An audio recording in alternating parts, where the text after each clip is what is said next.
गंगा दशहरा की हार्दिक शुभकामनाएं। गंगा दशहरा केवल एक पर्व नहीं बल्कि श्रद्धा, आस्था और पवित्रता का उत्सव है।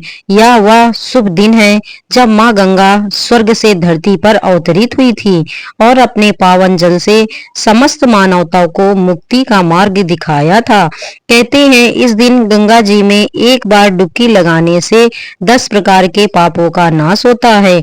इसीलिए इसे दशहरा कहा गया है। जानते हैं इस वर्ष गंगा दशहरा की तिथि, शुभ मुहूर्त क्या है और वह सभी बातें भी आप जानेंगे जो इस दिन को और भी दिव्य बना देती हैं।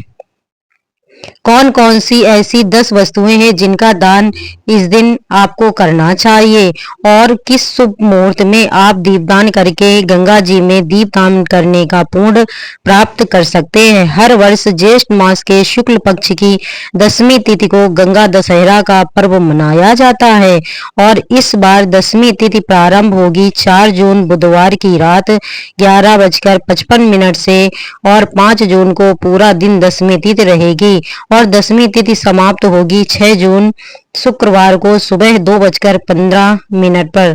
देखा जाए तो यह 5 जून गुरुवार की मध्य रात्रि का समय रहेगा और उदया तिथि के अनुसार 5 जून गुरुवार को इस बार गंगा दशहरा मनाया जाएगा। गंगा दशहरा के दिन ब्रह्म मुहूर्त का समय सुबह 4:08 से 4:56 तक रहेगा, जब आप सुबह स्नान कर सकते हैं। इसके अलावा सूर्योदय सुबह 5:44 पर होगा। हो सके तो सूर्योदय से पहले आपको स्नान करना चाहिए, नहीं तो सूर्योदय के कुछ देर बाद तक भी आप ध्यान स्नान कर सकते हैं। सूर्यास्त होगा शाम 7:06 पर और सिद्धि योग सुबह 9:24 तक रहेगा। बाद में व्यतिपात योग प्रारंभ हो जाएगा।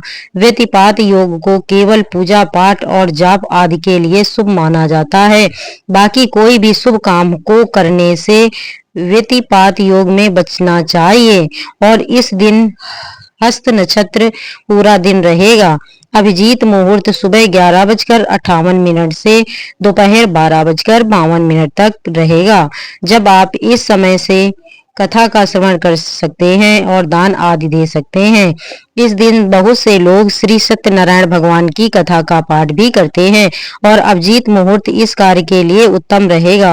और इसके अलावा राहु काल दोपहर 1:30 से 3 बजे तक रहेगा। राहु काल में आप राहु केतु ग्रह की शांति के लिए खास उपाय कर सकते हैं या दान दे सकते हैं। गंगा दशहरा के दिन शाम की पूजा करने का शुभ मुहूर्त रहेगा 7:17 से लेकर रात 8:17 तक। इसके अलावा गोधूली मुहूर्त में आप गौ माता की पूजा कर सकते हैं, गंगा जी में दीपदान कर सकते हैं, आसपास पवित्र पौधों में अपने घर के मुख्य द्वार पर दीपदान कर सकते हैं। तो गोधूली मुहूर्त रहेगा शाम 7:15 से 7:35 तक। ऐसी मानता है कि जो लोग भी आज के दिन सच्चे मन से, शुद्ध मन से गंगा जी में स्नान करने के बाद पूजा पाठ करते हैं और दान इत्यादि देते हैं तो उन सभी के ऊपर मां गंगा का आशीर्वाद प्राप्त होता है और उन सभी के अगले पिछले सभी जन्मों के पापों से भी मुक्ति प्राप्त मिल जाती है। गंगा दशहरा का दिन बहुत ही शुभ माना जाता है। आज के दिन आपको ही भी शुभ काम कर सकते हैं और इस दिन हो सके तो गंगा जी में ही डुबकी लगाने का महत्व है।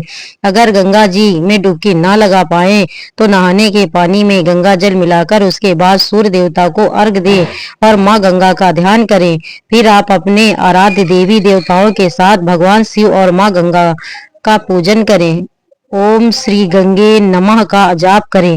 मां गंगा का ध्यान और स्तोत्र आदि का पाठ करने के बाद मां गंगा को पुष्प, धूप, दीप, सुपारी, फल और मिठाई आदि अर्पित करें। इस दिन 10 की संख्या में यदि पूजन सामग्री अर्पित की जाती है या 10 की संख्या में दान किया जाता है, 10 की संख्या में यदि कोई शुभ काम किया जाता है तो उसका अपार पुण्य प्राप्त होता है। आज के दिन आप अपने परिवार की सुख समृद्धि की कामना से पूजा समाप्त होने के बाद मां गंगा की आरती करें या आप मां गंगा की आरती में सम्मिलित हो सकते हैं। अगर कर्ज में डूबे हुए हैं और कर्ज से आप मुक्ति पाना चाहते हैं तो आज के दिन अपनी लंबाई के बराबर काला सूत धागा लेकर सूखे नारियल में लपेटकर भगवान शिव से प्रार्थना करें कि हे प्रभु, हे देवों के देव महादेव भोलेनाथ, हमारे घर में सुख समृद्धि का वास हो। माँ लक्ष्मी जी का स्थायी वास सदैव हमारे घर में बना रहे।